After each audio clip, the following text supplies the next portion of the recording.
Today we are going to make an easy Parisian cape. The original was inspired by a style popular in the French capital. The design has arm slits that go to the hem. This type of opening allows your arms a full range of motion to easily hold a purse or extract a metro ticket. Since the cape is not lined, look for fabric choices that look good on the right and wrong sides. The design works in lightweight wool or a heavy double knit. You'll want a stable fabric with some weight and drape.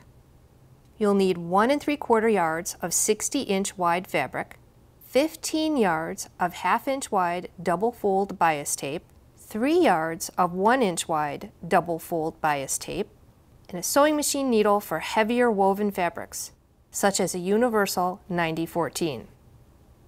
Cut out the cape pieces following the pattern available at threadsmagazine.com. Cut 1 back piece on the fold, 2 center front pieces, and 2 side front pieces. Be sure to transfer any pattern markings. First, we'll use the 1/2 inch wide double fold bias tape to finish the vertical edges of each cape piece.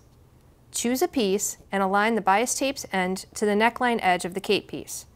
Snug the fabric edge into the bias tape's center fold. Stitch the bias tape in place, sewing close to the tape's inside fold. Repeat this for every vertical edge. Next, sew the side seams with a 5/8 inch wide seam allowance. With right sides together and the bound edges aligned, join the side front pieces to the back piece. Press the seam allowances open. Then, sew the side front seams. With right sides together and a 5/8 inch wide seam allowance, stitch the center front pieces to the side front pieces. Start at the neck edge and sew to the slit mark. Reinforce the seam's end with a back stitch. Do not press the seam allowances open. Now, bind the hem edge with more bias tape. Use 1 long strip for the side and back unit and 2 shorter lengths for the center front pieces.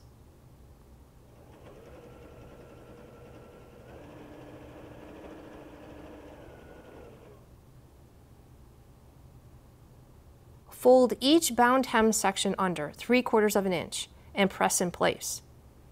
Top stitch the hem sections, sewing close to the bias tape's inner edge.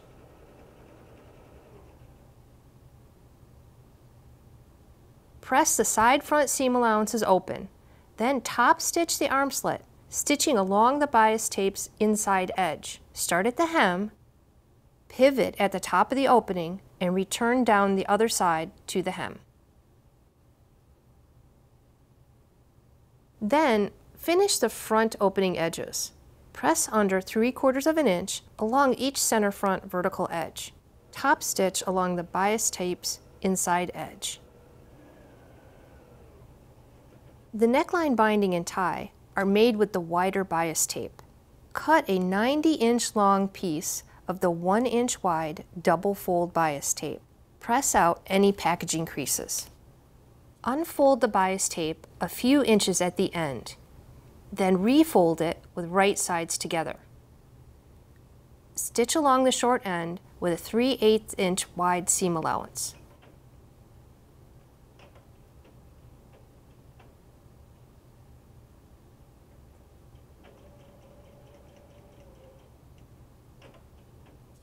Turn the bias tape right side out, fitting the folds back into place, and press. This creates a clean finished end. Repeat on the opposite end of the bias tape. Match the center of the bias tape's length with the neckline center back. Encase the neckline with the bias tape and pin it in place. Continue to pin around the neckline. The excess bias tape extends beyond the edges to make the tie.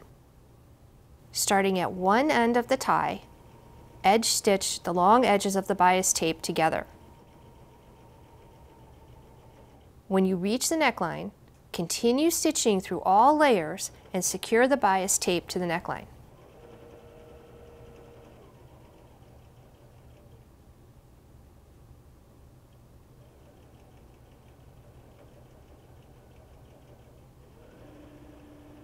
Continue off the neckline to the bias tape's other end.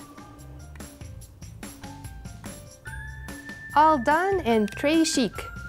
For more sewing projects, visit threadsmagazine.com and check out our social media channels for inspiration and smart techniques from sewing experts.